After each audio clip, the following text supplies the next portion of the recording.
The Businesswomen's Association says bold measures should be taken to ensure gender parity in the workplace. Well, to discuss further, I have with me world-renowned human behavior specialist, who is now a regular guest on Leading Opinion, Dr. Demartini. Do women have genuine concerns in the workplace, from your experience as a human behavior specialist? Without a doubt, there's challenges that many, I won't say all, but many women are facing. Sometimes you're dealing with a previous generation that grew up with a gender split. So the more objective we become about our performances, and once we show that whether they're male or female, they're actually getting the job done and doing extraordinary jobs, I think we're still holding on to that past generation. I think the next generations and the future generations, that gender split is going to be less and less and less. Mm-hmm. But I do believe that you can't just force it upon companies. You can't just say, okay, you have to have now 50-50. Mm-hmm. I think it has to be respected and earned. Mm-hmm. Because if you put somebody in there that the respect is not there, it can backfire on you. Sure. But the ideal is strive for, and then working towards that over a gradual period of time and getting quality people in there and making sure that that job is really delivered is essential. And sometimes women way outperform men, and sometimes the other way around. So you can't just look at it from a subjective idea that that's a man or woman. They have to look at what the performance is. The purpose of a company is to serve people and make profits. Mm-hmm. And if it's doing that, whoever's doing that, they deserve their position. Mm-hmm. And many times now, females are getting the highest educations and they're coming in there, and there's no reason why they don't deserve those same positions. Sure. But you can't just force it. I've seen that backfire, because what happens is the teams see that, they don't respect it, they haven't earned it, and it's just positioned. But when it is actually demonstrated as power, then it should not be stopped. Should not be judging it because, well, if she's a female, she shouldn't be paid as much.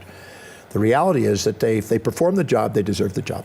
Yeah, there's been talk in South Africa for quite some time around introducing legislation to ensure gender parity. You just mentioned very briefly the dangers of doing that, because I think it comes down to productivity, and you also need to be properly qualified for the position.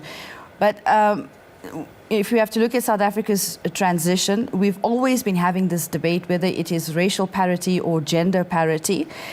We've pushed legislation when it comes to achieving racial parity in the workplace, and we're still debating the country's broad-based black economic empowerment codes that are now obligatory on businesses. They need to employ a certain percentage of black executives, and we want to see more black CEOs being appointed on JSE-listed companies as well. So the position is it could be managed if perhaps when it comes to the gender parity issue, if it's implemented for a period of time, provided that they're well qualified, just to shift the awareness, to force companies to maybe tap into the talent of woman potential that they currently have in an organization? Well, I think that the legislation is inevitable, and the goal of gender equality is essential. But the reality is that you can't force it. You have to allow it to be organic. Because if you put a group of people in a room, there's a natural pecking order, maybe hierarchy. It needs more buy-in, positive buy-in. They're putting the rules in there, and the laws and regulation is going to be an ideal. But it's going to take a period of time, possibly a generation, to be able to pull that off. Once it's in place, and once there's enough educated people to compete in that and come in and do that, then we've accomplished it. Mm-hmm. But there'll be a transition where there'll be people put in place that may not be the most qualified and capable or respected, and what happens, it can undermine the productivity temporarily. Yeah. But if they've earned the right, and there has to be objective data to be able to sustain that job. If they're doing the job, they deserve it.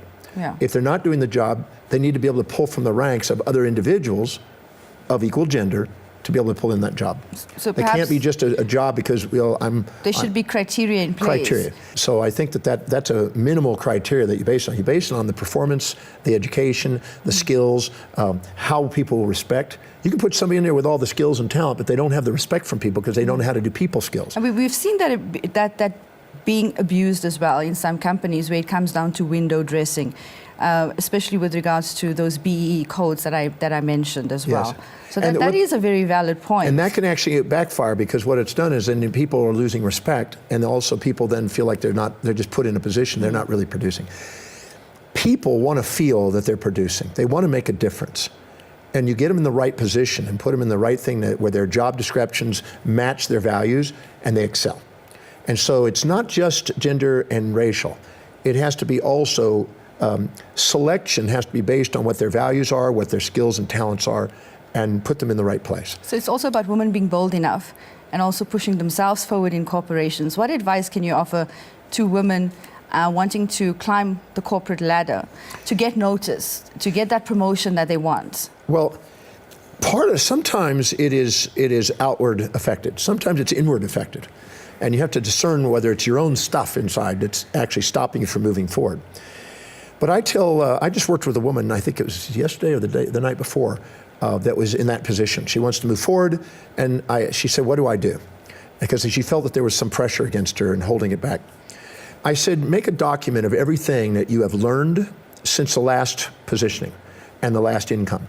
Everything you've learned, every skill you've done, every accomplishment, every achievement, every new understanding and research and programs you've attended to. Make a list of all the things that you are now showing objectively that are different than when you got paid and put in last position. Show what you're wanting to do, that you're taking on accountabilities, more accountabilities than you started with. Document things so nobody can argue with that. So it's nothing to do with opinion, it's there, it's fact. Then go in there and make sure that you're thinking of what's the benefit to the company. Because it's not about just because you're a woman you deserve it. It's you have to produce for the company, and if you're producing for the company, you deserve it. You want to make sure you know what the margins of the company are, because you can't just ask for raise that are higher than what the margins of the company are. So you need to really investigate the company and care enough about the company to ask for reasonable upgrades. So talk to the company's values. Talk to the company's values. Talk to and get the. I had a lady that said, "Well, I've been here so many years. I deserve more." And I said, that's not what it's based on. It's based on productivity. So find out what the actual bottom line is of the company. Find out what you're actually doing objectively, and nobody can argue with that, and then you can prove it. And because you're showing a value, you're indispensable. You want to be able to make yourself so indispensable that they don't want to lose you, so you have the leverage. You also be able to make sure that you have options out in the marketplace that you can go. So you can in negotiation, if you have no other options, you're stuck. You're the underdog. Go in there and make sure you do have leverage out there that somebody else would want you to. When you do, you got a lot more power. Make sure you're communicating in the values of the person who's making the decision, because you're not how to communicate in their values, you're automatically going to be shut back. And make sure that it's reasonable, and think of the effects of across the board, not just your own life, but across all the employees and all the different departments. What impact it will have if all of a sudden you do that? Is that going to make everybody else do that? And is that going to make the company now under pressure? Think of every variable you can, and the more you do, and the more integral you are, and the more objective you are, and the more you're considering the company and yourself, the higher the probability that you're going to keep moving. Because very few people in a company, when they see somebody dedicated to helping the company, very few people are going to turn that back. Mm-hmm. When somebody comes to me and shows that they're really wanting to think of new creative ways and come up with ways of producing more and helping the company and serving people more effectively and taking on new innovations and things, you'd be pretty much of a fool to turn that back. You want to make sure that that's rewarded and move forward in the business. It'll help the whole business grow, and the person who's savvy enough to see that will encourage that. You also work with organizations, Dr. Demartini, and you speak about values and how, as you just mentioned, it's so important to talk to the values of the organizations for people to understand their highest values so that we can see each other as customers, etc. Have you had the opportunity to actually shift cultures within organizations and buy into your teachings and philosophy around values? And some people, depending on their highest values, they may have a goal to help their family, they may have a goal to make a difference in the community, they may have a goal in their health. I mean, there's different values for each person. If they can't see how their job description is helping them fulfill their highest values, and they can't see how the mission, vision, and primary objectives of the company or the department is helping them fulfill their highest values, they're not going to be engaged. They're not going to be maximum productive. They're going to end up wanting to get a break, and they'll be watching the clock and escaping and going to immediate gratifying things to avoid working. But when they have congruency and they can see how all that leads to their fulfillment, they take on ownership of the company. They feel that it's their company. They feel pride, and they go out of their way and they perform. So getting high engagement in the company is crucial. I've had the opportunity to bring that into various companies. In Japan, I brought it into many companies recently. And it was amazing. We had one particular company that introduced it into one of the branches. It's a very large manufacturing of clothes company. And they brought it into one department. And then that spread through the one main building. And then that building went on to other branches, and it just kept growing until eventually the CEO came in and met with me and said, what are we doing? What's happening here? We're having greater performance. We're having a spike. What's happening? I said, people can now see how their job duties are helping them fulfill their values, and they're wanting to go to work. They're not interested in breaks. Think about it, when you're really into a project and you're really focused, if you want to take a break, it's quickly to get back to the project. Yep. When you're not inspired by it, you're looking to the clock and go, when can I take the break? And you're taking every second of that break. And you're wanting to get something, food or a stimulant or whatever to keep you going. When you're engaged, you're focused and you're there and you're thinking of serving people and you're customer oriented. So getting maximum engagement is what I'm interested in. And the best question you can ever ask is, how is the job duty I'm doing helping me fulfill what's most meaningful and purposeful for me, my highest value? Yeah. And how is fulfilling the company's mission helping me fulfill what's most meaningful to me? The more people in the company doing that, from the top all the way down, the higher the productivity of the company, and the lower the cost, the lower the distractions and all the HR and personality problems and things of this nature. Because a lot of the symptoms of a company are feedback mechanisms to try to get people engaged. And if we don't get engaged, we create symptoms that cost the company profits and makes people not wanting to serve. And you can tell when you go to a restaurant or a department store when somebody's really inspired, when they're there. They're service oriented. And you can tell when they're just there. Absolutely. And you'll draw and magnetize more business when you're really present with people and helping people. Dr. Demartini, time for just one more question. Back to the topic, which is women in the workplace.